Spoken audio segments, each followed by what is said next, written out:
Love mocktail 3 ನಮ್ಮ darling Krishna ಅವರ ನಿರ್ದೇಶನದ ಒಂದು ಉತ್ತಮ ಕನ್ನಡ ಚಿತ್ರ ಅಂತೇಳಿ ನಾ ಹೆಮ್ಮೆಂದ್ರೆ ಹೇಳ್ತಾನು.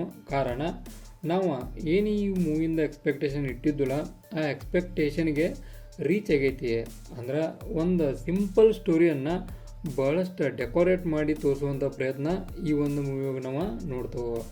ಅಂದ್ರೆ ಇದು ಒಂದು ಮೂವಿ ಹೆಂಗೈತೆ ಅಂದ್ರೆ, ನಾವು ಮೊದಲನೇ ಪ್ರೀವಿಯಸ್ ಮೂವಿ ಒಳಗೆ ನಿಧಿನನ್ನು ಕಳ್ಕೊಂಡಂಥ ನಮ್ಮ ಡಾರ್ಲಿಂಗ್ ಕೃಷ್ಣ ಒಂದು ಹುಡುಗಿಯನ್ನು ದತ್ತಕ್ಕೆ ಪಡ್ಕೊಂಡಿದ್ದ.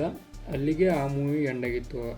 ಈ ಒಂದು ದತ್ತ ಪಡೆದಂಥ ಪುತ್ರಿಯ ಮುಂದಿನ ಒಂದು ಜೀವನ ಹೆಂಗಿರ್ತೈತಿ, ಆ ಹುಡುಗಿ ಯಾವ ರೀತಿಯಾಗಿರ್ತಾಳು, ಆನಂತರ ಇವರಿಬ್ಬರು ಬಾಂಡಿಂಗ್ ಹೆಂಗಿರ್ತೈತಿ, ಆನಂತರ ಇವರು ಇರುವಂಥ ಒಂದಷ್ಟು ರಿಲೇಷನ್ಗಳು ಏನೇನ, ಇವನ್ನೆಲ್ಲ ನಾವು ಮೂವಿ ಒಳಗೆ ಭಾಳಷ್ಟು ಏನೇನೆಯಾಗಿ ನೋಡ್ಕೊತ ಹೋಗುವ. ಅಂದ್ರೆ ಕಂಪ್ಲೀಟ್ ಮೂವಿ ಡಿಪೆಂಡ್ ಇರೋದು ಎದ್ರ ಮ್ಯಾಗ ಅಂದ್ರೆ ಈ ಒಂದು ಬೌಂಡೇಶನ್ ಮ್ಯಾಗ, ಅಂದ್ರೆ ಡಾಟರ ಫಾದರ ಅನ್ನೋ ಒಂದು ಬೌಂಡೇಶನ್ ಮ್ಯಾಗ ಕಂಪ್ಲೀಟ್ ಮೂವಿ ಡಿಪೆಂಡ್ ಇತ್ತು.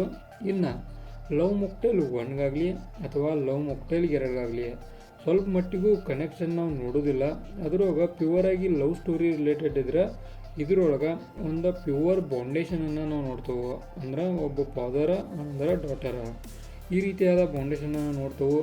ಆನಂತರ ಒಂದು ಸ್ಕೂಲು, ಒಂದು ಮನೆ, ಒಂದು ಕೋರ್ಟು, ಇದರ ಸುತ್ತ ಇರ್ತೈತೆ ಮೂವಿ. ಅದನ್ನು ಬಿಟ್ಟು ಬೇರೆ ಕಡೆ ಹೋಗೋದಿಲ್ಲ.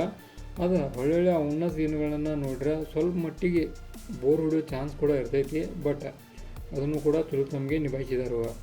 ಇನ್ನು ಒಂದು ಕಡೆ ನಿಮಗೆ ಅನಿಸ್ಬೋದು ಮೂವಿ ಬೋರ್ ಹೊಡೆಯೈತಿ ಅನ್ನೋ ಟೈಮ್ ಒಳಗೆ ಒಂದು ಕ್ಯಾರೆಕ್ಟರ ಭಾಳಷ್ಟು ಬೆಸ್ಟನ್ನು ನೀಡೈತಿ. ಆ ಕ್ಯಾರೆಕ್ಟರ್ ಯಾರಪ್ಪ ಅಂದ್ರೆ ಅದು ಜಗ್ಗು ಅಂತೇಳಿ ಏನು ಕ್ಯಾರೆಕ್ಟರ್ ಐತಲ್ಲ, ಭಾಳಷ್ಟು ಬೆಸ್ಟನ್ನು ನೀಡಿದಾರು. ಅವರ ಒಂದು ಡೈಲಾಗ್ ಡೆಲಿವರಿ ಆಗಲಿ, ಅವರ ಒಂದು ಪ್ರೆಸೆನ್ಸ್ ಆಫ್ ಮೈಂಡ್ ಆಗಲಿ ಭಾಳಷ್ಟು ಡೆಡಿಕೇಟೆಡಾಗಿ ಈ ಒಂದು ಮೂವಿ ಒಳಗೆ ಅವರು ಕಾಣಿಸ್ಕೊಂಡಾರು. ಡೆಫಿನೆಟಾಗಿ ಮೂವಿ ನೋಡಿದವ್ರಿಗೆ ನಮ್ಮ ಡಾರ್ಲಿಂಗ್ ಕೃಷ್ಣ ಅವ್ರಿಗಿಂತನೂ ಅವರ ಒಂದು ಕ್ಯಾರೆಕ್ಟರ ಭಾಳಷ್ಟು ಇಂಪ್ರೆಸಿವ್ ಆಕೈತಿ. ಆನಂತರ ಇನ್ನು ನಮ್ಮ ಡಾರ್ಲಿಂಗ್ ಕೃಷ್ಣ ಅವ್ರ ಬಗ್ಗೆ ಮಾತಾಡೋದಾದ್ರೆ, ಇವರಂತೂ ಏನು ಹೇಳೋದು ಬೇಡ, ಯಾವುದೇ ಕ್ಯಾರೆಕ್ಟರನ್ನು ಹೆಂಗೆ ಕೊಟ್ಟರು ನಿಭಾಯಿಸುವಂಥ ಕೆಪಬಿಲಿಟಿಯನ್ನು ಹೊಂದಿದಾರು. ಅದೇ ರೀತಿ ಒಂದು ಕೆಪಬಿಲಿಟಿಯನ್ನು ಈ ಒಂದು ಮೂವಿ ಒಳಗೆ ಕೂಡ ನಾವು ನೋಡ್ತೇವೆ. ಅಂದ್ರೆ ಒಂದು ಮೂವಿಯನ್ನು ಭಾಳಷ್ಟು ಸುಂದರವಾಗಿ ಸಾಗಿಸ್ಕೊಂಡು ಹೋಗುವಂಥ ಪ್ರಯತ್ನವನ್ನು ಇವರು ಮಾಡಿದರು. ಇವರಿಗೆ ಸಾಥ್ ಕೊಟ್ಟದ್ದು ವಿಜಯ್ ಅವರ. ಡೆಫಿನೆಟಾಗಿ ಅವರು ಕೂಡ ತಮ್ಮ ಬೆಸ್ಟನ್ನು ನೀಡಿದರು. ಒಂದು ಓವರಾಲಾಗಿ ಈ ಒಂದು ಕನ್ನಡ ಮೂವಿ ನೋಡಿದ ಮೇಲೆ ನನಗೇನು ಅನ್ನಿಸ್ತಂದ್ರೆ ಒಂದು ಗುಡ್ ವಾಚಬಲ್ಲ ಅಂತೇಳಿ ಫೀಲ್ ಬಂತು. ಆನಂತರ ನನ್ನ ಕಡೆಯಿಂದ ಈ ಒಂದು ಮೂವಿಗೆ 5 ಸ್ಟಾರ್ಗೆ 4 ಸ್ಟಾರನ್ನ ಕೊಡ್ತಾನು. ಕಾರಣ ಒಂದು ಚಲೋ ಇತ್ತು. ಆನಂತರ ಸಾಂಗುಗಳಾಗಲಿ, ಆನಂತರ ಸ್ವಲ್ಪ ಮಟ್ಟಿಗೆ ಇರುವಂಥ ತಿಂಗುಗಳಾಗಲಿ ಭಾಳಷ್ಟು ಚೆನ್ನಾಗಿ ಒಂದು ಪ್ಲೇಸ್ಮೆಂಟ್ ಮಾಡಿದರು. ಅದರೊಳಗೂ ಸಾಂಗುಗಳ ಆಯ್ಕೆ ಕೂಡ ಒಂದು ಡಿಸೆಂಟಾಗಿತ್ತು. ಅಂದ್ರೆ ಯಾವ್ಯಾವ ಸಿಚುವೇಶನ್ಗೆ ಯಾವ್ಯಾವ ಥರ ಸಾಂಗ್ಗಳು ಬರ್ತಾವೆ, ಇದನ್ನೆಲ್ಲ ನಾವು ನೋಡ್ರೆ ಭಾಳಷ್ಟು ಒಂದು ಎಫರ್ಟ್ ಹಾಕಿ ಮೂವಿಯನ್ನು ತೆಗೆದಾರ ಅನ್ನೋ ಫೀಲ್ ಕೂಡ ಬರ್ತೈತಿ. ಅದು ಅಷ್ಟೇ ಅಲ್ಲದೆ ಒಂದು ಸಿಂಪಲ್ ಸ್ಟೋರಿ ಐತಿ. ಒಂದು ನೀವು ಮುಂದೆ ಏನಾಕೈತಿ ಅಂತ ಪ್ರೊಬಬಿಲಿಟಿ ಚೆಕ್ ಮಾಡ್ರೆ ಡೆಫಿನೆಟಾಗಿ ಅದು ಆಕೈತಿ. ಬಟ್ ಇಲ್ಲಿ ಇರೋದೇನಂದ್ರೆ ಒಂದು ಯಾವ ರೀತಿಯಾಗಿ ಇದನ್ನು ಮಾಡೋಕ್ಕೆ ಪ್ರಯತ್ನ ಪಟ್ಟಾರಲ್ಲ, ಅದನ್ನು ಭಾಳಷ್ಟು ಸಿಂಪಲಾಗಿ ತೋರಿಸ್ಕೊಂಡು ಹೋಗಿದಾರ. ಅಂದ್ರೆ ಇದ್ರೊಳಗೆ ಇನ್ನೊಂದು ನೋಡೋದಂದ್ರೆ ಆ ಹುಡುಗಿಯ ಕ್ಯೂಟ್ನೆಸ್ ಏನು ಮಸ್ತ್ ಮಾಡಿದಾರಲ್ಲ ಆ್ಯಕ್ಟಿಂಗ್ ಅವರ.